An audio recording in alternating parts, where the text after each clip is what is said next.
Introduction. Ria is fond of ice cream. She takes out the ice cream from the deep freezer of the refrigerator, but to her surprise, ice cream is floating like liquid. Her mother says that there was an interruption to the power supply for 5 hours. So the ice cream melted. Now can Ria recover the ice cream in original solid form?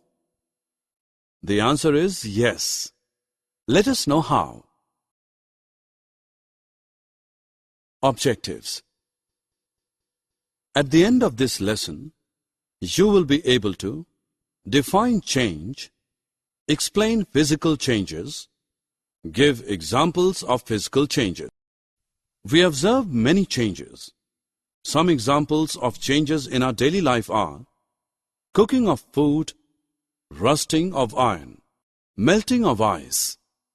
Change is a process in which the properties like state, color, shape, size, chemical composition and structure of a substance is altered.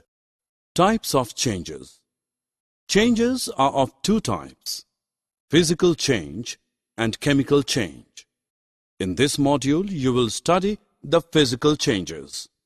When there is a change in properties such as shape, size, color, and state of a substance, it is called physical change.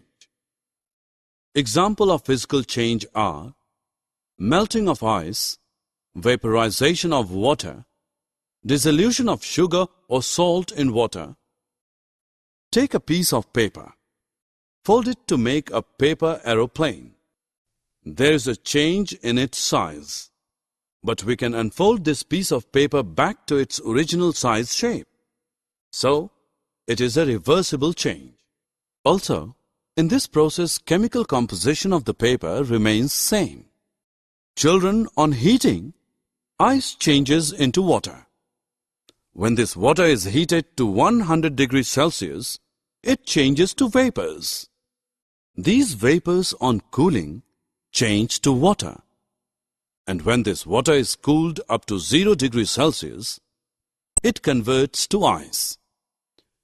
So, in the whole process, water changes, only the state and chemical composition of water remains same.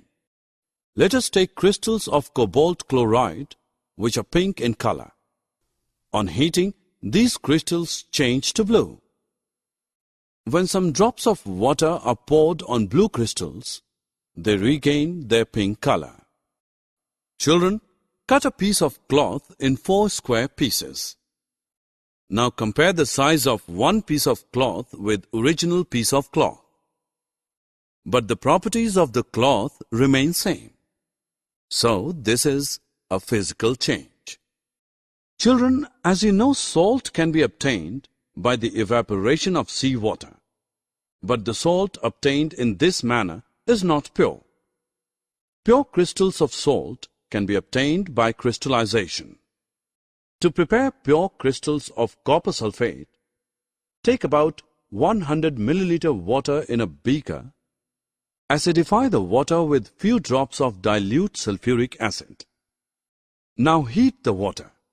When it starts boiling, add copper sulfate powder slowly with continuous stirring till a saturated solution is obtained. Filter the solution. Allow it to cool. After some time, you will see blue-colored shining crystals of copper sulfate in the solution. Summary. Let us summarize what we have learned. The process in which there is a change in state, color, shape, size, chemical composition and structure of a substance is called change. A change in which a substance undergoes a change in its physical properties only is called physical change. Physical change is temporary and reversible. Chemical composition of substances remains the same in this change. The process